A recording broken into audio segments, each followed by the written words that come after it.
बिस्मिल्लाहिर्रहमानिर्रहीम। अऊज़ु बिल्लाहि मिनश्शैतानिर्रजीम। बिस्मिल्लाहिर्रहमानिर्रहीम।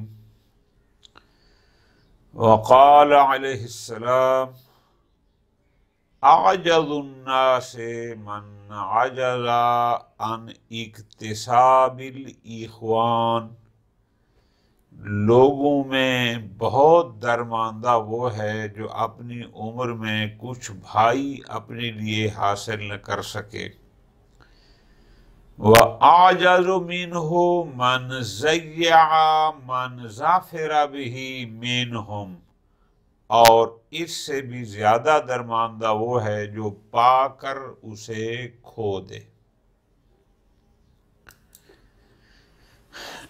आजज़ुन्नास, एक होता है आजिज, एक होता है आजज, एक होता है फाजिल, एक होता है अफजल, एक होता है आलिम, एक होता है आलम। हमारी अदबियात की दुनिया में अफ़अल का सीगा ये अफ़अल तफ़ज़ील के लिए इस्तेमाल होता है। ये नहीं जब हम कहते हैं आम सा लफ्ज़ है जो लोग कि हमें आलम की तकलीद करनी है। आलिम बहुत होते हैं, आलम यानी जो आखिरी मंजिल पर हो इल्म की। अफजल यानी फजीलत की आखिरी हद तक। अब माना समझ आ गया। आजिज, फलां शख्स आजिज है, आजिज और चीज है। एक होता है आजज यानी बहुत ज्यादा आजिज होना, आजिज की आखिरी हद तक बहुत ज्यादा आजिज होना। अब समझ आ गया कि आजिज क्यों कहा। इक्तिसाब, कसब करना, कमाना।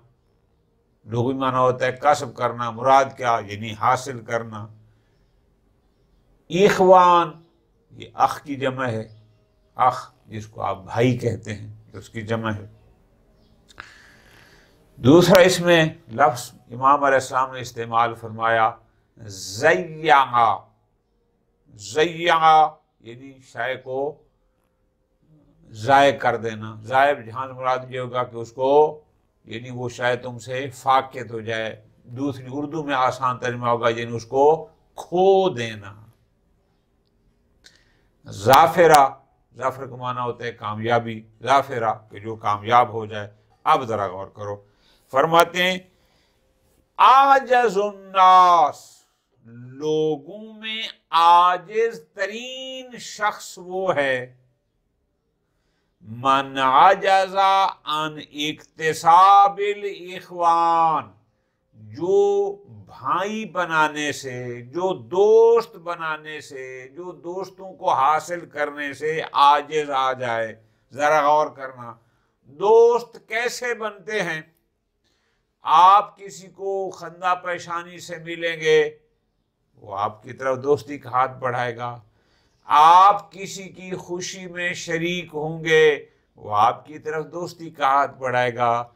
आप किसी के दुख सुख में शरीक होंगे, आप किसी की परेशानियों में उसका साथ देंगे। अगर एक बंदा मुश्किलात में घिरा है और आप उसको उन मुश्किलात से निकालने में जिस हद तक आप मुआवनत कर सकते हैं करेंगे।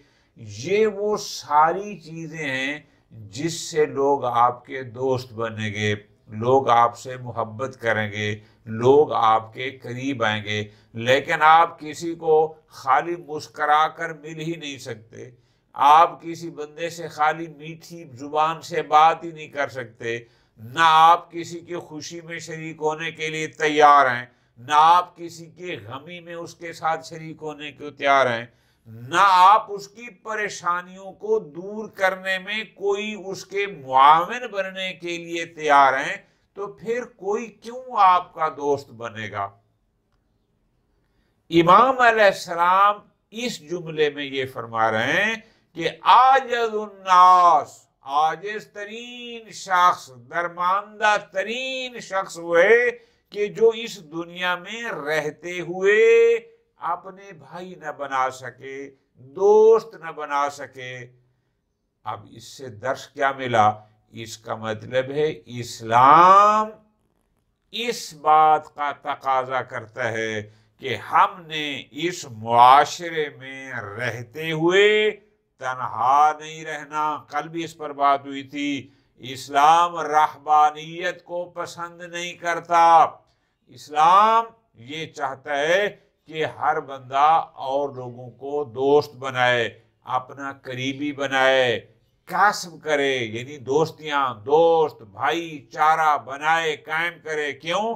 क्योंकि जो ये काम नहीं कर सकता, इमाम उस शख्स को कह रहे हैं कि आजिज़ उन्नास, ये सब लोगों में से आजिज़ तरीन शख्स है कि जो चार दोस्ती आपने नहीं बना सकता, आपने भाई भी नहीं बना सकता।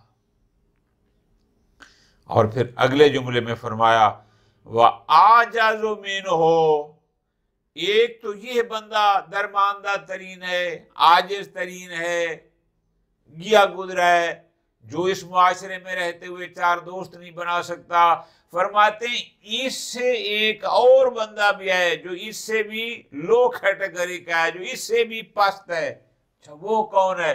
फरमाते हैं ये वो बंदा है कि जो उन दोस्तों को भी गंवा बैठे जो इसने बनाए थे। मुमकिन है दोस्त बनाने में इसको कुछ मशक्कत करनी पड़े, लोगों के दुख सुख में शरीक होना पड़े, लोगों से एक अच्छा बर्ताव करना पड़े, खंदा पेशानी खुशरूई से मिले, इला आखिरी बहुत जो उसके तकाजे हैं। लेकिन अगर चार दोस्त तेरे बन गए, 10-20 दोस्त बन गए, तो अब इसको तूने बाकी रखना है। बाकी क्या रखना है? दोस्त तो हैं, उनसे कोई लालच न करो, उनको कोई दुख न पहुंचाओ, उनकी मुश्किलात में। दोस्त कब आपसे भागते हैं? जब आप दोस्तों से लालच शुरू कर दें। दोस्त कब आपसे भागते हैं? जब आप अपने दोस्तों के दुश्मनों के साथ दोस्तियां बढ़ाना शुरू कर दें। दोस्त कब आपसे भागते हैं? कि आप उनके किसी काम आ सकते हूं और ना आए, दोस्त भाग जाएंगे। मासूम फरमाते हैं जो यह बंदा है ना दूसरा, कि जो उन दोस्तों को भी गवा दे जो उसने बनाए हैं, आजाज़ो मिन्हो, यानी उस पहले बंदे से भी आजिज तरीन है वो बंदा, मन ज़य्या, जो खो दे, मन उसको भी, के ज़ाफ़िरा बिह, जिसको वो दोस्त बनाने में, मिनहुम लोगों से जिसको दोस्त बनाने में कामयाब हुआ था, यह बंदा उनको खो दे। फरमाते हैं यह बंदा उस पहले बंदे से भी आजिज तरीन बंदा है।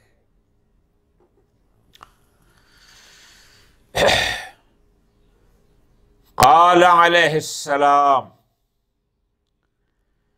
इज़ा वसलत इलैकुम अतराफुन निअम, जब तुम्हें थोड़ी बहुत नेमतें हासिल हों, फला तो नफ़िरू अक्साहा बेकिल्लत शुक्र, तो नाशुक्री से उन्हें अपने तक पहुंचने से पहले भगा न दो। जरा गौर करो, अतराफ जमा है तरफ की, तरफ कहते हैं किनारे को, निअम नेमत की जमा है, नेमतें।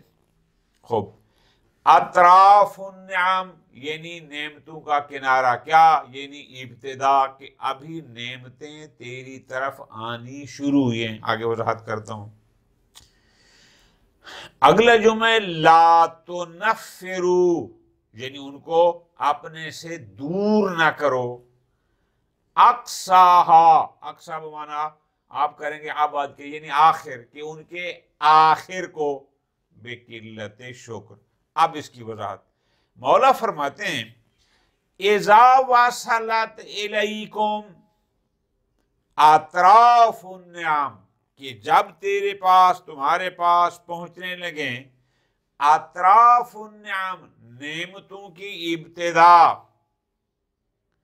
अभी आप मुआशरे में आए हैं, अभी लोगों ने आपको इज्जत देना शुरू कर दिया है, लोगों ने आपको प्यार और मोहब्बत देना शुरू कर दिया है, ये होगी। या अभी तेरे पास माल दुनिया से थोड़ा था आना शुरू हो गया है, तेरे पास माल जमा होना शुरू हो गया है। जो भी नेमत हो, चाहे वो नेमत मादी हवाले से हो, चाहे वो मानवी हवाले से हो। तो पहले बात हुई थी कि जब तुम्हें कोई नेमत मिलती है तो हर ज़ी शऊर और साहिब आकल उस नेमत पर मुनइम का, नेमत देने वाले का शुक्र अदा करता है। और ये आकल कहता है कि जिसने तुझे कोई इनाम दिया, जिसने तुझे कोई नेमत दी, आकल कहता है तो उसका कम से कम शुक्रिया अदा कर। अब जब शुक्रिया अदा करना है, हर नेमत का शुक्र उस नेमत के हिसाब से होता है। अब ये सारी बातें पहली भी हमने की हैं। अब इमाम अलैहिस्सलाम जहां पर ये बयान फरमा रहे हैं, जरा तवज्जो करनी है, कौन सी, कि इज़ा वसलत इलैकुम, जब तुम्हारे पास आए, अतराफुन्निआम यानी नेमतों की इब्तिदा, अभी नेमतें आनी शुरू हुई हैं, फला तो नफिरू आखिरा, अभी इब्तिदा है, अभी आनी शुरू हुई है, तो इसके आखिर को दूर न करो। कैसे? बेकिल्लत शोकर, किल्लत शोकर से मुराद क्या है कि जब तुम्हें अभी नेमत मिलना शुरू हुई है तो तुम शुक्र नेमत में कसरत करो, ज्यादा से ज्यादा उस नेमत का शुक्र अदा करो। क्यों? कि जिसकी इब्तिदा अभी तुम तक पहुंची है, उसकी आखिर भी तुम तक पहुंच जाए। कहीं ऐसा न हो, मैं अपनी मिसाल देता हूं कि अगर मैं पढ़ना शुरू किया है, अभी इब्तिदा है, थोड़े 2-4 लफ्ज मैंने इल्म के पढ़ लिए हैं, तो अब शुक्र ये है कि मैं इसको फैलाऊं, मैं अल्लाह का शुक्र अदा करूं, मैं उसको समझूं, मैं उस पर अमल करूं। लेकिन अगर चंद लफ्ज मैंने पढ़ लिए और मैंने उस पर गुरूर शुरू कर दिया, मैंने उस पर तकब्बुर शुरू कर दिया और मैं लोगों में ये कहना शुरू हो गया कि आना आलिमुन, मैं आलिम हूं, मुझे ये आता है, मुझे वो आता है, ये कुफरान नेमत है, ये शुक्र नेमत नहीं है। नतीजा क्या होगा? अभी तो मैं इब्तिदाई तालिब इल्म था, अभी तो मैंने इब्तिदाई 4 कलमे पढ़े थे, अभी तो बहुत कुछ मैंने सीखना था। मैंने जब इब्तिदा में ही उस नेमत का शुक्र न किया बल्कि कुफरान नेमत किया, नतीजा होगा कि वो इल्म की गहराइयां, वो इल्म की बारीकियां जो इसके बाद मुझ तक पहुंचनी थी, मैं उनसे महरूम हो जाऊंगा। इसलिए कि नस्स कुरानी मौजूद है, कौन सी?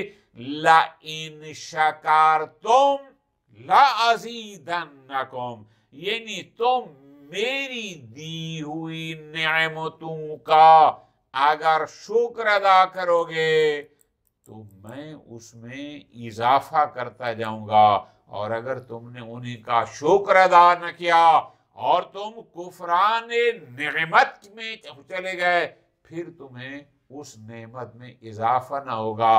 और बईद नहीं कि दी हुई, अगर अल्लाह ने तुम्हें अभी कुछ माल दुनिया देना शुरू कर दिया है, उसका शुक्र क्या है? उसके में जो अगर कोई वाजिबात हैं वो वाजिबात अदा करो, उसमें से अपने घर वालों की मदद करो, अपने खानदान की मदद करो, उसमें सदका व खैरात करो। यानी जिस अंदाज में उस माल दुनिया में आप शुक्र अदा कर सकते हैं वो शुक्र अदा करो। लेकिन अगर आपने शुक्र अदा न किया, उस पर खुम्स वाजिब था वो भी नहीं देना, ज़कात वाजिब थी वो भी नहीं देना, हत्ता के खानदान तो दूर की बात है, अपने अहलो अयाल को भी जितना बनता था वो न दिया, ये शुक्र नहीं, ये कुफरान है। और अगर आप कुफरान नेमत करेंगे, शुक्र अदा नहीं करेंगे, तो हो सकता है इस नेमत में यकीनन इजाफा ना होगा, ना फकत इजाफा ना हो, मुमकिन है जिस जात ने तुम्हें ये थोड़ा सा दिया है वो इसको वापस भी ले सकता है। तो बस फरमाते हैं इमाम अलैहिस्सलाम कि अगर तुम्हें दुनियावी लिहाज से कुछ नेमत मिलनी शुरू हो गई है तो भी उसका शुक्र करके उसकी आखिर उसकी उस नेमत में इजाफा होता रहे। और अगर मानवी लिहाज से तुम्हें अल्लाह की तरफ से कोई नेमत मिल रही है तो उसका भी शुक्र करो, ताकि उसमें मुसलसल इजाफा होता रहे। तेरी कुफरान की वजह से, तेरी नाशुक्री की वजह से कहीं वो सिलसिला नेमात रुक न जाए। काल अलैहिस्सलाम मन ज़य्यअहुल अक़रबु उतीहा लहुल अबअद, जिसे करीबी छोड़ दें उसे बैगाने मिल जाएंगे। मन ज़य्यअहु, मैंने पहले बताया ज़य्या यानी ज़ाय कर देना, छोड़ देना, तर्क करना, फिर आखिरी बहुत सारे माने हैं। उतीहा ये अरबी में होता है ताहा यतीहो, ताहा लहु शै यानी किसी के लिए कोई शय मुहैया करना, मुहैया के माने में आता है। अब जरा जुमला इमाम अलैहिस्सलाम का सुने और इससे लुत्फ लें। फरमाते हैं मन ज़य्यअहुल अक़रब, जिसे करीबी छोड़ दें, तर्क कर दें, उसका साथ न दें। उतीहा लहुल अबअदो, दूर के, बईद के उसके लिए मुहैया कर दिए जाते हैं। आपका कोई करीबी था, किसी मुश्किल में फंस गया, खानदान का था, फैमिली का था, बेटा था, भाई था, किसी मुश्किल का शिकार हो गया। हक ये है कि आकरब का आप साथ दें, या आप खुद किसी मुश्किल में आ गए और आपके करीबी आपको छोड़ गए, आपके भाई भी आपको छोड़ गए, आपकी औलाद भी आपको छोड़ गई, मसलन किसी वजह से। कानून कुदरत ये है कि जिसे अपने छोड़ जाते हैं, उतीहा लहू, अल्लाह की तरफ से उसके लिए बैदी, दूर के लोग मुहैया कर दिए जाते हैं, वो तन्हा रहता नहीं है। सबसे बड़ी मिसाल पैगंबर अकरम सल्लल्लाहु अलैहि वसल्लम की ज़ात गिरामी हमारे सामने है कि जिस पर इमाम सलाम का ये फरमान, जिस पर 100% फिट आता है। जब पैगंबर ने आलम तौहीद बुलंद किया और फरमाया कूलू ला इलाहा इल्लल्लाह तुफ्लिहू, तारीख इस बात की गवाह है कि कुरैश जो ख़ानदान के लोग थे, जो कबीले के लोग थे, वो सारे छोड़ गए, सगा चचा तक छोड़ गया। और इतना छोड़ गए कि पैगंबर अकरम सल्लल्लाहु अलैहि वसल्लम को मक्का से मदीना की तरफ हिजरत करनी पड़ी। सिवाय जनाब अबू तालिब अलैहिस्सलाम के घराने के और कुरैश में बाकी लोग साथ छोड़ गए थे। सारे करीबी थे, खानदान के थे, खूनी रिश्ते थे उनके साथ, लेकिन सारे छोड़ गए। उतीहा लहुल अबाद, मौला फरमाते हैं जिसका ये हो, अल्लाह की तरफ से दूर के लोग उसके लिए मुहैया कर दिए जाते हैं। जब मदीने आते हैं, कबीला औस और कबीला खदरज जैसे लोग मुसलमान हो जाते हैं और वो पैगंबर अकरम सल्लल्लाहु अलैहि वसल्लम के दस्ते बाजू बनते हैं। और आपने देखा कि मदीना में पैगंबर की गैरों ने इतनी मदद की कि पैगंबर अलैहिस्सलाम फातिह बनकर फिर दोबारा उसी मक्का में आते हैं। आजकल सोशल मीडिया का दौर है, आप देख सकते हैं, आप तहकीक कर सकते हैं, आज के इस मुआशरे में कितने लोग हैं जिनको औलादें छोड़ जाती हैं, जिनको भाई छोड़ जाते हैं, लेकिन अल्लाह की तरफ से खैर उसके लिए मुहैया किए जाते हैं, उसका कोई और सबब ऐसा बना दिया जाता है कि वो अपनी बाइज्जत जिंदगी गुजार जाता है। ये कानून इलाही है। कोई बंदा ये न सोचे कि अगर इसको मैं छोड़ दूंगा तो बस कोई संभालने वाला नहीं। ओ भाई, जिसने तुझे बनाया है उसको भी उसी ने बनाया है, और जिसको कोई संभालने वाला ना हो तो उसका खालिक तो ये मौजूद है कि जिसने अपनी पूरी मखलूक को संभालना है। लिहाजा इस गलत फहमी का शिकार न होना कि हम इसे छोड़ देंगे तो ये रह जाएगा। ना मेरे दोस्त, अगर आप छोड़ भी दें तो अल्लाह की तरफ से कोई और तैयार हो जाएंगे जो उसका साथ देंगे किसी कार्य खैर में या उसमें। इसलिए फरमाते हैं कि मन ज़य्यहुल अक़रब उतीहा लहुल अबा।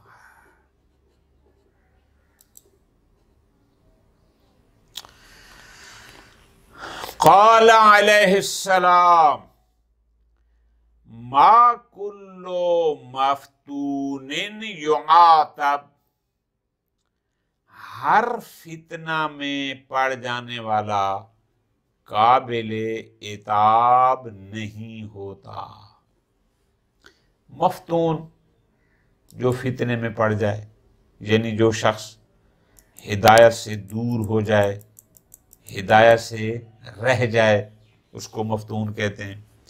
युआतब, इताब, इताब कहते हैं मजम्मत करना, मलामत करना इसको। अब जरा गौर करो, इमाम क्या फरमा रहे हैं? मा कुल्लु मफ्तूनिन, हर फितने में पड़ जाने वाला काबिले इताब नहीं होता। यह जुमला तारीख के मुताबिक इमाम अलैहिस्सलाम ने कब फरमाया? जब जंग जमल का ज़माना था। साद बिन अबी वक़ास, मोहम्मद बिन मुस्लिमा और अब्दुल्ला बिन उमर ने उसमें इमाम अलैहिस्सलाम का साथ देने से इनकार किया। खूब, जब इनकार किया तो इमाम ने यह जुमला फरमाया। लेकिन अब बात को समझना, इमाम फरमाते हैं कि हर फितना में पड़ जाने वाला काबिले इताब नहीं होता। क्या मतलब? एक शख्स फितने में पड़ गया है, फर्ज करो हिदायत से दूर हो गया।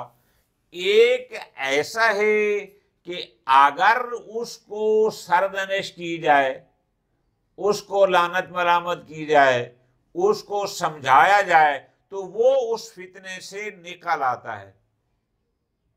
लेकिन एक शख्स ऐसा होता है कि उसको अगर लानत मलामत भी किया जाए, उसको समझाया भी जाए, उसको हिदायत की भी जाए तो उस पर वो कोई असर नहीं रखती। थोड़ी सी और आसान कर दूं, हमारे उर्दू में एक जुमला होता है कि सोए हुए को जगाना आसान है, जागते हुए को जगाना मुश्किल है। एक बंदा हक की पहचान करते हुए, मारिफत हक रखते हुए भी अगर हक का साथ नहीं देता तो इसको साथ मिलाना मुश्किल है। लेकिन एक शख्स जिसे मारिफत हक नहीं है लेकिन उसको हक की मारिफत किराई जाए तो आसान है कि वो हक का साथ दे। ये वो लोग थे जिनको पता था कि अमीरुल मोमिनीन इस्लाम हक पर हैं, तो इसके लिए आप फरमाते हैं फिर भी वो साथ नहीं दे रहे थे। जरा गौर करना, फिर भी वो साथ नहीं दे रहे। अब फरमाते हैं इनकी लामत मलामत की भी जाए तो उन पर कोई असर नहीं होगा, और जहां आमरो नहीं का असर न हो वहां आमरो नहीं करना ही नहीं चाहिए, किया ही नहीं जाता। क्योंकि आमरो नहीं तो वहां किया जाता है कि जब उनको कोई फायदा हो, उन पर कोई असर हो, जब उन पर कोई असर ही नहीं होता और वो राह हिदायत पर वापस नहीं आते, तो इसके लिए मौला फरमाते हैं कि फिर उनको इताब करना, उनकी मलामत करना, उसका कोई फायदा नहीं है। इसलिए फरमाया कि हर फितने में पड़े हुए शख्स को सरदनिश नहीं की जाती, उसकी मलामत नहीं की जाती, इसलिए कि उस पर कोई असर नहीं होता। जब असर नहीं है, मलामत का फायदा कोई। क़ाल अलैहिस्सलाम तज़िल्लुल उमूरो लिल मक़ादीर, सब मामले तकदीर के आगे सरनिगू हैं। हत्ता यकूनल हत्फ़ो फ़ित तदबीर, यहाँ तक के कभी तदबीर के नतीजे में मौत हो जाती है। अब जरा गौर फरमाओ, जरा गौर फरमाओ। तज़िल्लुल उमूर लिल मक़ादीर, मक़ादीर जमा मिक़दार कुदरत की, तज़िल्लो सरनिगो होना, हात्फ, हात्फ कहते हैं मौत को, तदबीर को। अब इस जुमले में एक बहुत बड़ा मसला इमाम अलैहिस्सलाम कि जिसमें हम लोग परेशान होते हैं और हम उसको समझते नहीं हैं, उसको हल फरमा रहे हैं। जरा गौर फरमाओ, वो क्या? मैं एक काम शुरू करता हूं, मैंने एक काम शुरू किया, उसमें मुझे बड़ी कामयाबी मिल गई। फिर मैंने दूसरा काम शुरू किया, मैंने बड़ी कामयाबी मिल गई। फिर मैंने तीसरा काम शुरू किया, उसमें नाकाम हो गया। फिर चौथा शुरू किया, उसमें उससे भी नाकाम हो गया। या एक ही काम है, एक वक्त में करता हूं मुझे कामयाबी मिलती है, एक वक्त में करता हूं मुझे नाकामी मिलती है। तो एक ही काम, कभी उसमें कामयाबी और कभी उसमें नाकामी, या एक ही काम उसको फलां कर रहा है तो वो कामयाब हो रहा है, कोई और कर रहा है तो वो उसी में नाकाम हो रहा है। अब जरा गौर फरमाना है, अब ये सारी चीजें हमारे सामने हैं। इमाम अलैहिस्सलाम हमें इस नुक्ते की तरफ यहां मुतवज्जे फरमा रहे हैं, क्या कि ये जितने भी उमूर हैं तकदीर के सामने सरनिगू हैं। तकदीर के सामने तूने ये सोचा था कि मैं ये करूंगा। क्यों? हम लोग शिया, हम इंसान के फाइली मुख्तार होने के कायल हैं, ताकि यहां से कोई गलत फहमी का शिकार ना हो जाए। हम कहते हैं कि अल्लाह ने इंसान को मुख्तार खल्क फरमाया, उसको नेकी के रास्ते हिदायत भी कर दी, उसके बुराई के रास्ते भी का भी बता दिया, ये काम ठीक हैं, ये गलत हैं, ये अच्छा है, ये बुरा है, ये तुम्हें कामयाब करेगा, ये तुम्हें नाकाम करेगा, ये जन्नत का रास्ता है, ये जहन्नम का रास्ता है। अल्लाह किसी को मजबूर नहीं करता कि जो बुराई कर रहा है वो बुराई करने पर मजबूर हो और जो नेकी कर रहा है वो नेकी करने पर मजबूर हो। क्योंकि अगर बुराई और नेकी, नेकी और बदी अगर मजबूरन हमने करनी है तो फिर हमें सवाब और इकाब किस बात का होगा, एक अलहदा मौजू। हम कहते हैं कि हम फायले अपनी मर्जी से हम कोई अच्छाई करते हैं तो भी खुद, अगर कोई गलत करते हैं तो भी खुद। खूब, ये अलहदा मौजू है। लेकिन ये जो मासूम फरमा रहे हैं कि तकदीर के सामने सरनिगू हैं, इसका मतलब है तेरा काम ये है कि जिसको बेहतर समझता है उसको बेहतर समझ के कर ले, और तू करता भी है और कभी बेहतर होता भी है।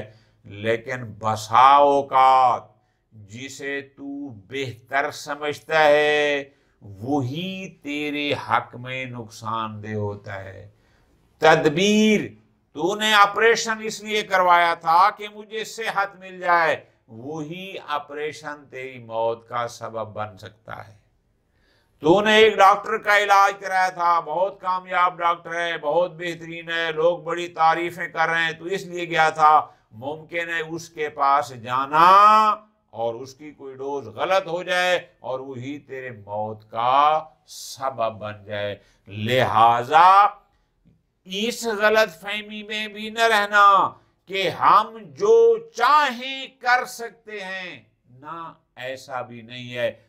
बसा औकात हमारी तदबीर कुछ और होती है, हमारा मंसूबा कोई और होता है, लेकिन रिजल्ट उसके खिलाफ निकलता है। हत्ता के बसा औकात हमारा मंसूबा और तदबीर हमारी अपनी मौत का सबब भी बन जाता है। तो इसलिए इमाम अलैहिस्सलाम फरमाते हैं कि तमाम उमूर तकदीर इलाही के सामने सरनिगू हैं और हमें उस तकदीर इलाही पर भी एतिकाद रखना होगा।